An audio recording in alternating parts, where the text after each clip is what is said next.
man ko, evangelical man. So evangelical usa man bahagya kay basig butag larawan, abutag asa man na paabot ana. Anong Dili ra gyud tas kaluwasan, dili kita Usala, mosubrat. usa lagi nga kaluwasan gani isgutan. Kaluwasan sa kalagan eh. Ang unsay pamagi sa kaluwasan, mao ra man gini pinaka-importante sa tao. Pagkuan, pagsulod sa iglesia. Dili Ah? pagsulod sa iglesia. Munay kuan. Para maluwas ang tao, pagsulod sa iglesia. Mao. Mm. Ang kamatayan ni Kristo, Mo ginagali nagpakamatay si Kristo para luwason ang iglesia. Di ba na nasa kuan? Episo 5:23, si Kristo manluluwas sa iglesia ngayang lawas. kuan man na kanang noun man na dili man na verb. Kanang luwas, noun? Kanang manluluwas. Siya ang manluluwas, ana. Okay, siya man ang manluluwas, di siya dapat iyang luwason. Buti pasabot ada ang tanang naa sa iglesia katunang giluwas niya sa ihang dugo nahimong membro sa lawas ni Kristo. Nya kanang iglesia kay kuan man na siya bro, society man na siya bro. Dili man na ingon lag mo kanang claim ra society man gyud na. Sama na nimo. Society ginasa. Wala siya, nabilong na siya sa mga tao, katauhan nga naluwas sa grasya. Lagi usa na nga society kay kanara bang society hara ba no? Kay niagi ra ba nag-persecution sa una bro? Wala ba na ingog kanang claim ra. Niagi nag-persecution sa una. Unya kanang naay na mga leader, naa ni mga membro nga nga persecute. So dapat kung mo claim ka na nga kuan ka dapat ma-prove nimo sa history nga ang inyong church connected diha. Dili nang igora ka mo claim kay nangupya mo doktrina, di na mao. Lahi mo nang mag-claim ra kay nangupya mo doktrina sa kanang member gyud mo. Ato ibutang mga apostol. Kisa mga apostol lang nalubong sa inyong simbahan. Naabang may record, may pakita sa mua nga na usa ka apostol gilubong sa inyong simbahan. Ano ba? Mga bro, kanang sa amo agud nga pag kuan na bro. Ang kana manggong mga apostol dati na gilubong na sila. Ang nakakuan sa Katoliko pang buhatan nila og mga katedral, ang mga lubnganan sa kanang mga apostoles. Pero dugay na sila gipanglubong. Dahil gipalukit sa inyong leader, gipangbutangan ninyo mga katedral. Una nga inyo na lang i-claim nga ang mga apostoles gilubong sa inyong mga simbahan. Dili po na siya mao bro kay kung nahibalo pa ka sa proseso. Bro, ako na nang gituon bro, kung nahibalo pa ka sa proseso bro, walay bishop sa Katoliko ang gilubong sa laing relihiyon. Tanang bishop sa Katoliko gilubong na siya sa katedral diin siya nag-serve. Ana na siya bro. Kay sa may labot ng mga apostoles nga. Sa labot tungod kay ang maglubong sa mga apostoles ang mga nagmahal nila nga membro. Di mo pwede nga bro, ako na nga gitunan bro. Imposible kayo.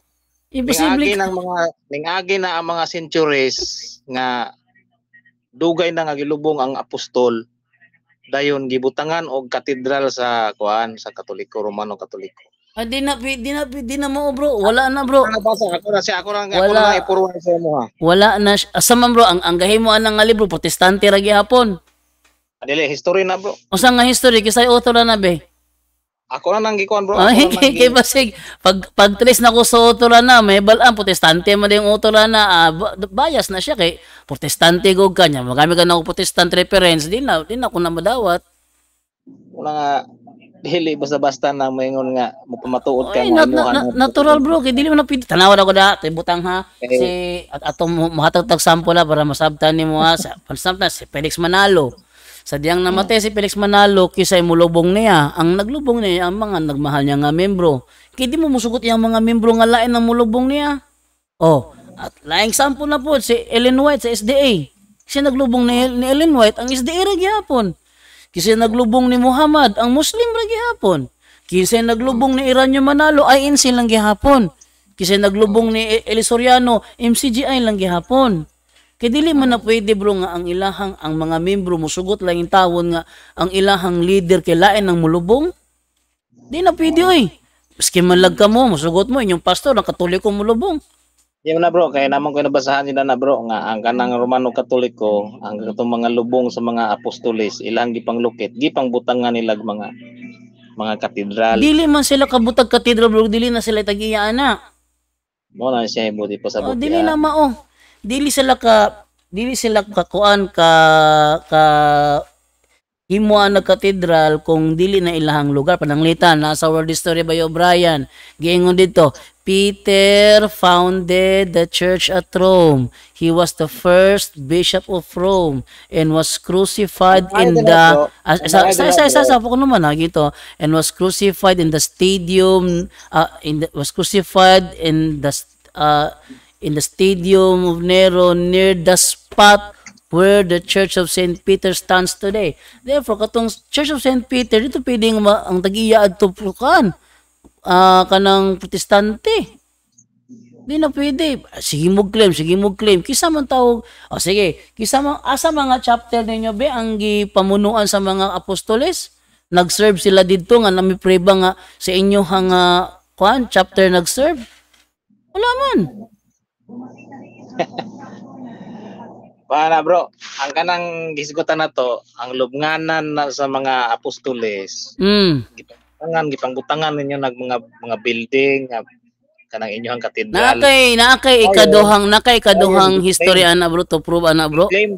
Gi-claim dayon ninyo nga kamoy nagpalubong sa mga apostoles. Sige, asa na bro? Nasa mo ang libro, kaya kung search ChatGPT karon kasi author na. Motawag ko sa imo ha. Motawag ko sa imo nya. Akong tan-awon kay balik ko nako kay ako naman ang research gud. Sige, ipakita na ko ang author ha kay aron ba hasta ano na lang bro, picture ang libro, ang cover sa libro, apil ang ngalan sa author. It's ako ang kuan ni kini lang yung kuan kining Wikipedia or sige, sa Wikipedia ta. Sige, asa sa Wikipedia, bro? Sige lang, ako rin na mo ikon sa imo niya. Kay malas 3 naman good na pa mong kuya at tuon. Saya nga binakog na animo. Wa di ay nimo di ay. Ako naman yung kitunan. Ako na nang gibasa dan.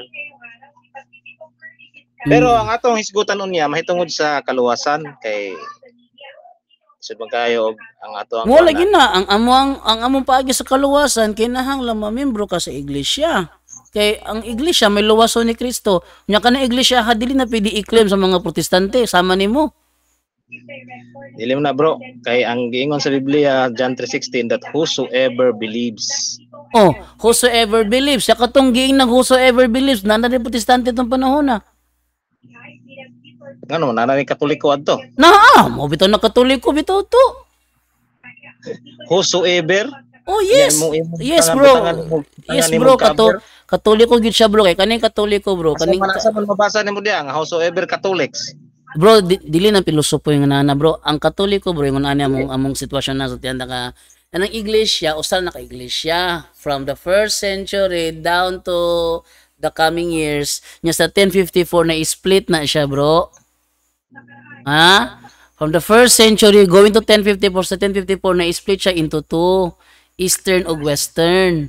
Kaning Eastern mo ni nahimong Eastern Orthodox. Mubitaw nang kung mag-search ka sa Wikipedia o kinsay founder sa Eastern Orthodox, ang mulutaw didto Jesus Christ lang gihapon. I-search agud na karon kinsay founder sa Eastern Orthodox? Ang mugawa Jesus Christ lang gihapon. Nya karon sa Western mo na ang Roman Catholic. Kay usara man siya kay iglesia na split lang sa 1054. Nya karon mo claim mo nga kamo na asa mo nagsumpay diha sa Eastern Orthodox o sa Western nga mo ang Roman Catholic asa mo nag-connect diha? Kana siya bro. Makita man nato na. Sige unya mo natis ko tanong niya. Kinahanglan ato nang iskutan niya dili ka mamilosopo og kinahanglan mabasa kay dili man tanan nakasulat sa Biblia mabasa. Kung bisan og di mabasa kung kayang pamatud-an okay ra man. Yes mo mapatud-an bitaw na sa history bitaw ang iglesia gitugod ni Kristo na split sa 1054. Wa may lang iglesia to. 1,000 years after the death of Jesus Christ, all Christians were members of one religion. Di man lang relihiyon. One religion mo, 1,000 years after the death of Christ. Unsa imong reference na yang Young Student Learning Encyclopedia. Oh, 1,000 years after the death of Jesus. Asa man siya nagkuha ng iyahang kuan kay O sige, sige, nakimay pakita sa kuha nga sa 1054 na protestante. Nakimay pakita nako. Nga unsa? Sa 1054 pag split niya na protestante. Nakimay pakita nako. Wala man pud na wa Katoliko. Di mo kita ang Western mo tong Katoliko. Oh, 382 AD. 382 AD. Na ay Pope Damaso nagsugo ni Saint Jerome i-translate ang Bible into Latin. Kisa man ang Pope Damaso, asa man na siya nag-serve? Oh. Asa man nagkuha si Diba? Asa man na si Pope Damaso. Di bro, ay sa glikoy bro. Asa man na si Pope Damaso nagkuha og kuan. Naghisgot man ka nga gi-translate dato pa wala gid Di na ma. Oh, bro, ay sa glikoy da bro kay ang ato diri is tracing man kay ingon man bro di sa ko mo sa kay ana. Asa man nagkuha si Jerome og kinumpile nga Biblia nga nakahimo siya pag-translate. Oh, asa man nagkuha sa iglesia kay ngano man ang Old Testament gikumpal niya sa mga Hudiyo. Unya ang New Testament gikumpal sa mga Kristiyano. Unya dili na siya one book, bro ha. Lain-lain na siya, dili na siya one book kay ang gakumpal sa Old Testament wala nag-accept sa New Testament. Unya ang nagkumpal sa New Testament wala nila gi-appeal ang Old Testament. Unya karon nang gibuhat sa simbahang Katoliko kaning Old ug New Testament ilang gikumpile into one book. Muna tong Bible karon. Kinsa may nag-compile? Bugi ng Katoliko gani mo ng Latin Vulgate, first compiled Bible. Kinsa man ang nag-compile? Si Saint Jerome. 4th century na. Samantalang sa pa si Jerome naanay kanang Vitus Latina nga. Bro, wala de ka bolo bro nga ang Vitus Latina Katoliko mo gahimuan na. Ikaw na nag-claim nga si Jerome nag-compile sa inyong Biblia nya karon mo apil na pug wala di sige amo tanda ta ChatGPT ha sino ang anong relihiyon ang nag-compile ng Vetus Latina anong relihiyon ang nag-compile ng Vetus Latina tubag dire ayan na, ang gingon diri sa kuan sa ako ang na-research din wait lang. Maingay si Sainara, nagsugod na po si Sainara na po, gidjot lang bro. Wait lang Sainara, ay isag konda Sainara ba? Sa bro. Ako pang ikuan diri. Ang Vetus Latina, ingon diri ay ang unang Latin translation ng banal na kasulatan at ito ay ginawa sa loob ng simbahang Katolika bago pa man ng pagsasalin ni Saint Jerome ng Vulgate. Ang Vetus Latina ginawa sa loob ng simbahang Katolika. Katoliko ra man gyapon nagkumpila na. Ang pangutanan nako, kinsay tinuod na nag-compile si Jerome o kinsay nag-compile? Kuan lagi bro, kanang Katoliko lagi gyapon nagkuan bro. Katoliko ang Vetus Latina. Mo na gingon bro nga kanang inconsistent na ng mga rason ngayon. Wala, dili gina sige makahatag ka na kog laing relihiyon. Bro, ang inyong claim nga si Jerome ay nag-compile sa inyong Biblia nya karon naghingo na pug ka nga napaman di ay sa wala si Jerome. Giingon ba diri nga ang Vetus Latina compiled? Ikaw may nag-ingon nga gi-compile naman kana. Ingon diri hindi ito gawa ng isang tao lamang. Hindi ito gawa ng isang tao lamang kundi ng mga unang Katolikong Kristiyano, mga pare, obispo at tagapagsalin ng simbahan. Noong ikadalawa hanggang ikaapat na siglo AD, nang ang Latin ay unti-unting pumalit sa Grego bilang pangunahing wika ng kanluran, relihiyon na gumawa. Ang simbahang Katolika mismo ang unang Kristyanismo bago pa man magkaroon ng Vetus Latina. Vetus Latina kung gibasa. So sa to pa ang inyong kuan puros na si Ay sige, nanay compilation di ay. dili lang. Bro, ang compilation bro, wa nagkahulog ag kumpleto. Pananglitan nag-compile si Marcion. Nag-compile po si Marcion ha. Sa dihang nag-compile si Marcion nang iyang gi-compile katulang mga pinili niya iyang ganahan i-compile. Kay mo man gigamit ni Kuan. Unsa man na si Marcion? Mo man gigamit ni PTR James nga si Marcion kunong nag-compile. Unya nahibalan dito ang gi-compile ni Marcion dili po kumpleto. Kay sa gospel ikuha lang siya duha siguro to duha ra dayon sa sulat ni Paul pipila ra pagikuha niya wala kay Old Testament pero compilation gihapon to siya tawag adto wa nagkahulugan nga kuma kay compilation dapat kumpleto na karon kanang giingon da karon nga kanang Old Testament day gi-compile man sa kanang kuan gi-compile man sa mga Hudiyo pero wa nagkahulugan nga gi-compile sa Hudiyo giapil lang nyo wala mao. Karon kung gi-compile po sa first century Christian ng New Testament, wala magkahulugan nga apil lang old. Pero gi-compile na from the word compilation compilation. From the word compilation, wala nagkahulugan kumpleto na. Nya karon, unsa man ning Latin Vulgate, mo na nitong gi-kumpleto na Old and New Testament ito one book. Mo gani ang akong pangutana din karon, ang inyong gibarugan nga ang nag-compile sa Biblia mao si Saint Jerome. Yes bro. Yes bro kay wala ato mo tanan ilang aklat meron ang Vetus Latina. Ilang aklat meron ang Vetus. Napa dailain? Napa si Marcion? Unya si Marcion, unsa na si Marcion? Katoliko na unsa na si Marcion? Dili Katoliko si Marcion. Wow. Ang gi-compile ni Marcion at ato mo sa ChatGPT karon na ako sa ni nga ilang aklat meron ang compilation ni Marcion. Ano na? Compilation ni Marcion. Igamit mo na ni PTR James.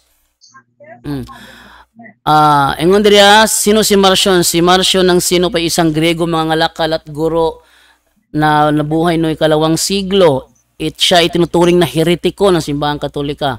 Dahil nagturo siya ng ibang Diyos daw ang nasa lumang tipan kaysa sa Diyos ng bagong tipan. Ngayon, ilang aklat meron ng kanon ni Marcion? 11 aklat lang. Ang kanon ni Marcion ay binubuo lamang ng 11 aklat. Asa tayo na? 29, 9. Di 11 ra bro, 11 walay. Basa na to. Sigad ko andiya. Gospel of the Lord, isang binagong ebanghelyo ni Lucas. Ang ni Lucas giusab niya. Tinanggal niya ang lahat ng mga bahagi tungkol sa kapanganakan ni Kristo. Gipili-pili ra niya. Pagtupad ni Kristo sa mga propesya ng lumang tipan, gitanggal na niya. At lahat ng mutukoy sa Diyos ng Israel, tanggal na niya. Kaya ito ay isang pinaiksi at binagong version ng ebanghelyo ni San Lucas. Second, Apostolikon, 10 sulat ni San Pablo lamang, 10. Ito ay koleksyon ng 10 sulat ni San Pablo, ngunit binago rin ni Marcion upang alisin ang anumang pagbanggit sa lumang tipan o kautusan ni Moises. Kasama 10 sulat ni Pablo ayon kay Marcion ang Galacia, Unang Korinto, Ikalawang Korinto, Roma, Thessalonica, Laodiceans, isang peking bersyon na hango sa Epeso, Colosas, Filipos, Filemon. Tinanggal niya ang 1 and 2 Timothy, Tito at Ebreo dahil sa masyadong makahudiyo daw. Kabuang bilang ng aklat, ebanghelyo isara. Ang giusab nga version ni Lucas, onya ang sulat ni Pablo pulo ka buok. Resulta 11 books mo na compilation ni Marcion. Nya, pumukay ni gamit kong termino compilation, mingo na kag kumpleto. Sayo. Dili ko mo kinigamit ang terminong compilation, mingo na kag kumpleto. Tinuod nga na Vetus Latina. Pangutana, unsang relihiyon na ang nagkumpal sa Vetus Latina? Katoliko ra man gihapon. Bro, nagkakapaminaw ba ka sa debate ni Darwin o ni Pastor Puentes? Bro, katong kang Darwin o kang Puentes, kabalo ko adto. Ang gi-insist ni Puentes, ingon ani akong mag-analogy ha. gi-insist ni Fuentes nga naa nay Old Testament, nga naa nay New Testament. Pero wala nag-ingon si Fuentes nga kanang Old and New was compiled into one book. Wala giingon si Fuentes ana. Ngano man marag ingon ani ba? Usa ka tindahan, ikaduha nga tindahan. Analogy na ko na, para dili masabtan nimo ha. Ang usa ka tindahan nag-compile sa martilyo, lansang, gabas, pliers, kanang mga materyales. Unya ang plywood, kahoy, unya ang ikaduhang tindahan nag-compile siya og semento, balas, graba. O nag-compile na ang ikaduhang tindahan, nag-compile ang unang tindahan. Wa magpasabot ang gi-compile sa unang tindahan, gi-appeal niyang graba, balas og kuan. Karon, ang gihimo nako, namalit ko sa unang tindahan, namalit ko sa ikaduhang tindahan. Karon ang akong gipalit sa ilahang tindahan, gihipor man ako sa akong balay ang pangutana. Kinsay tag-iya sa balay nga akong gitukod, ako ang tindahan. Tubaga daw. Son sa? Oh, aliko na ko ha. Ingani ang analogy na para dali masabtan. Ang Old Testament gikumpile sa Hudiyo, moto ang unang tindahan. Ang New Testament gikumpile sa first century Christian, moto ang kaduhang tindahan. Gikumpile na, pero wala nila gikumpile tanan. Karon, ang gihimo sa Katoliko, gipamalit tong kinumpile sa unang tindahan ug sa ikaduhang tindahan og gipurma nako og balay. Kaya ang unang tindahan na maligya, lansang, martelyo, gabas, pliers, screwdriver, plywood, kahoy. Namalit ko dito. Nya, ikaduhang tindahan na maligya, graba, simento, balas. Namalit mo ko dito. Nya kana kung pumalit sila sa duha ka tindahan, gipurma na akong balay. Ang pangutana, kinsay tag-iya sa balay nga akong gipurma. Ako o ang tindahan nga may tag-iya sa mga materyales? Alahi mo na, bro. Uy, mauna siya, bro. Muna gihimos Katoliko. Muna gihimos Katoliko. Ang kinumpay sa Hudiyo, gikuha. Ang kinumpal sa first century Christian, gikuha, gihimong into one book nga magreklamo mingon mi Katoliko tagiya. Wala na. Di na mao, unay problema nimo kay magtuman ka. Gikuha ni atong example si Jerome, ang gikuha niya kompleto na daan nga libro. Asa mabasa, bro, Latina. Asa mabasa nga ang Vitus Latina kompleto na? Nakipre ba? Old and New Testament na siya. Ha? Na ba kay pre ba? Mao na ang gisulti sa history nga ang Vitus Latina mao gikuhaan ni Jerome sa iyang translation sa Biblia kay diri makita niya ang pinakanindot nga translation mo na nga dito sa Vitus Latina gakuha. Oh. So pila man ang gi-translate ni Jerome? 66 books man. 66 books. 66 books? Asa bro nga ang gitranslate ni Jerome 66 books? Ang Vitus Latina gani ang iyang gikuhaan. Asa lagi bro, asa lagi pre ba ni bong Vitus Latina 66 books lang. Nabasa naman ako na bro, di naman bot-boti mo. Ang giingon gan dito nga ang kana kunong bro, Maccabees, ang kana kunong Maccabees kanang apocryphal books. Wala na kuno gi-translate ni Jerome kay naa naman kuno existing na. Nganong di man niya kung wala niya gi-translate nganong naa sa Latin Vulgate? Kung wala niya gi-translate nganong naa sa Latin Vulgate? Gidugang man na bro. Gidugang na siya sa katong Council of Trent. Ang Council of Trent ang nagdugang. Unsan tuigan na nahitabo? Unsan tuigan na nahitabo na? Basta kaya ato na lang siyang pangkuan bro kay mo napakilakon ka bot na pud nimo. Kung mapribahan ako bro nga kana mga librohan naa sa Septuagint imo ang kunong bakakon ka. Unsay nasa na Septuagint ang? Kung mapribahan ako kana mga libro nga makabiyo nasa Septuagint na imo ang kunong bakakon ka. Ato nang tiwas na. Lagi magsabot daan kung mabasa na ko na bro nga naa na sa Septuagint imo ang kunong bakakon ka. Unya sa to pa wala na sa Apocrypha. Apokripa gani ang tawag ninyo ana. Kamuro po wala na sa Vitus Latina ang kanang kay dito man ka sa Septuagint sa to wala na sa Vitus Latina. Naapil sa Vitus Latina gali.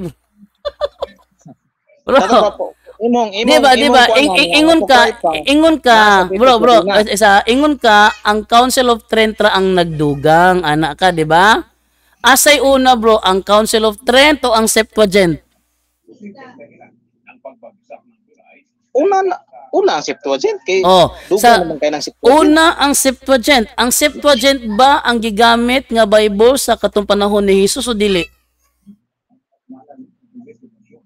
Murag dili siguro. Kung mabasa na po nako nga ang Septuagint ang gigamit nila nga Bible, sama na ni mo ron. Unsa?